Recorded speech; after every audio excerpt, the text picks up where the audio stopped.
Recently মোহাম্মদপুরের মধ্যে সেই একটা জাপানিজ অথেন্টিক রেস্টুরেন্ট পাইছি, যেটা আজকে আপনাদের সাথে শেয়ার করব। আসেন দেখি তাদের খাবারটা কেমন, অ্যাম্বিয়েন্টটা কেমন, অ্যান্ড মোস্ট ইম্পর্টেন্ট তাদের প্রাইসিংটা কেমন। সো আমি যে জায়গার কথা বলছিলাম সেটার নাম হচ্ছে Gojo remain.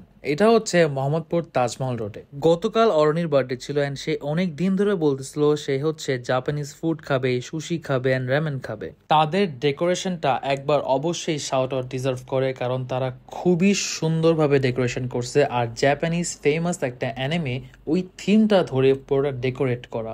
Attention to details, তাদের প্রত্যেকটা কর্নার একদম জাপানিজ অরিজিনাল থিম ভাবে ডেকোরেট করা।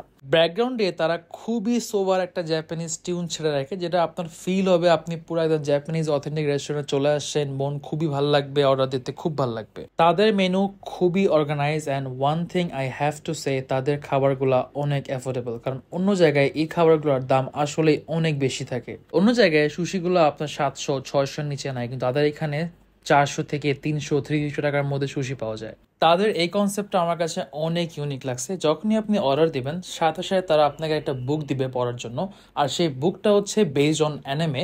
যারা অ্যানিমে লাভার তারা হচ্ছে এই জায়গাটা মাস্ট ভিজিট করবেন, কারণ হচ্ছে তাদের বুকসগুলো অনেক ইন্টারেস্টিং আর তারা পুরো থিমটা ওটার উপর বেস করে বানানো। কিছুক্ষণের